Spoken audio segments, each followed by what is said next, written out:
शिक्षकों के एक मुश्त स्थानांतरण पर भड़के अभिभावक, कहा उनके ननिहालों का भविष्य डाल दिया अंधेरे में। जनपद चमोली में नारायणबगड़ प्रखंड के गटकोट गांव में यूं तो कहने को सरकार ने पहले से स्थापित राजकीय इंटर कॉलेज को अटल उत्कृष्ट राजकीय इंटर कॉलेज का नाम तो दे दिया है, लेकिन उत्कृष्ट विद्यालय के लिए कैसा शैक्षणिक संस्थान और वातावरण होना आवश्यक होना चाहिए, उस पर नजरें फेर ही लीजिए, समझिए।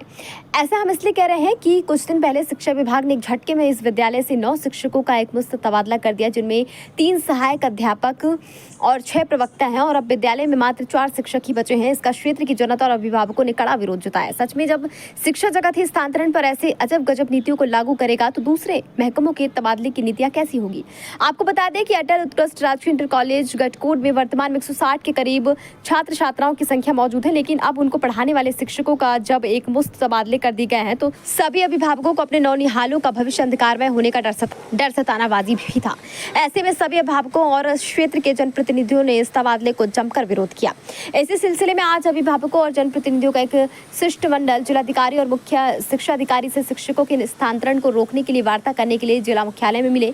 शिष्टमंडल ने जानकारी देते हुए बताया कि मुख्य शिक्षा अधिकारी और जिलाधिकारी ने छात्र हित में संज्ञान लेते हुए फिलहाल स्थानांतरित कर दिए गए शिक्षकों को वर्तमान विद्यालय में ही अध्यापन कार्य जारी रखने के निर्देश दिए हैं। साथ ही संबंधित विद्यालय के प्रधानाचार्य को दूरभाष पर किसी भी शिक्षक को कर्म करने के निर्देश दिए हैं। जिलाधिकारी और मुख्य शिक्षा अधिकारी की ओर से शिष्टमंडल को आश्वासन दिया गया है कि जब तक अटल उत्कृष्ट राजकीय इंटर कॉलेज गटकोट में शिक्षकों की नियुक्ति नहीं हो जाती है तब तक स्थानांतरित हुए किसी भी शिक्षकों को कर्मयुक्त नहीं किया जाएगा। इस निर्णय का सभी क्षेत्रवासियों ने जिलाधिकारी और मुख्य शिक्षा अधिकारी का आभार जताया। बात ये हुआ कि भाई प्रत्येक व्यक्ति वहाँ जाएगा, पौड़ी में जाएगा, पर कोई नहीं आया। पर हम वहाँ गए, हमने उनसे भी लड़ाई लड़ी। हमने वहाँ पे दो टीचरों का जो है गेस्ट टीचरों का नियुक्ति ली। उन्होंने जो है हमें आदेश दिया कि जाओ। कहाँ का दिया? एक हरिद्वार का दिया गया, एक देहरादून का दिया गया। उसने कहा 15,000 में झकमा में आएंगे वहाँ।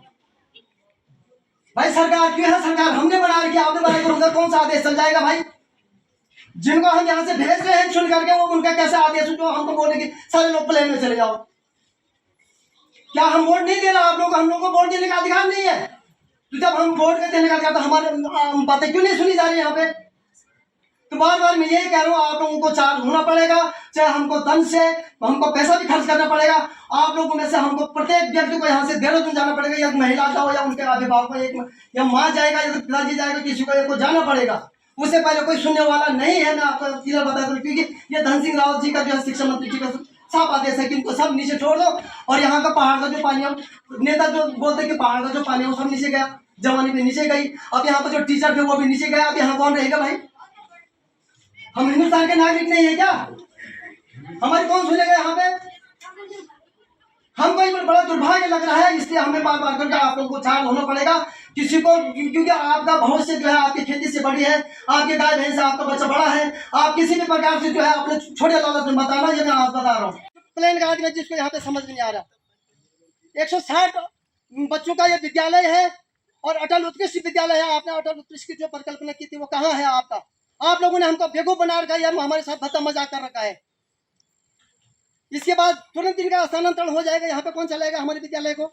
इतने बच्चे आप देख लो, 160 बच्चे, 155 बटे 150 से 160 बच्चे हैं यहाँ पे। इतने अभिभावक यहाँ पे आ गए, इन लोगों की अभी मीटिंग हो रही है। इनका ये दुख को कौन देखेगा इसको पढ़ाओ के बारे में?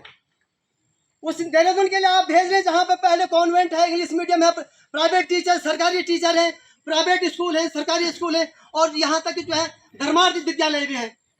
हमारे पास यहाँ का एक भी टीचर, यहाँ का जो थोड़ा बहुत पढ़ा लिखा है उसको आपने नीचे भेज दिया।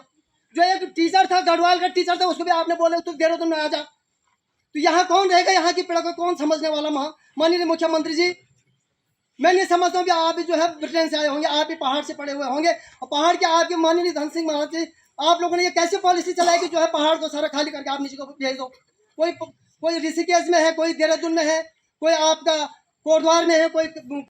शिक्षा मंत्री श्री धन सिंह रावत जी से ये निवेदन करती हूँ कि हमारे विद्यालय में जो अटल उत्कृष्ट विद्यालय की जो कल्पना आपने हमारे लिए, हमारे बच्चों के लिए की थी, उसका जो परिणाम हमारे सामने है वो सच वो दिखाई दे रहा है। क्योंकि आपने अटल उत्कृष्ट विद्यालय के जो टीचरों की व्यवस्था करनी थी, उसके बजाय आपने अन्य टीचरों का जो स्थानांतरण इस विद्यालय से करवाने का जो प्लान है, वो हमारे बच्चों को अंधकार की ओर धकेलने की एक प्लानिंग है। हम ऐसा बिल्कुल नहीं होने देंगे। और हम यही चाहते हैं कि जो नए टीचरों की जो मतलब इन टीचरों की जो व्यवस्था है, जो टीचरों की जो ये टीचरों का जो स्थानांतरण हो रहा है, इनकी जगहों पे हमें नए टीचरों की व्यवस्था की जाए। अन्यथा इन टीचरों को जब तक यह व्यवस्था नहीं होती है, इन टीचरों को यहीं रोकने की व्यवस्था की जाए। और अन्यथा हमें अपने बच्चों के भविष्य के लिए हमें किसी भी कार्यालय में धरने के लिए मजबूर होने के लिए बाध्य न होना पड़े। खबर भारतवर्ष के लिए चमोली उत्तराखंड से सुरेंद्र नेत्रा की रिपोर्ट।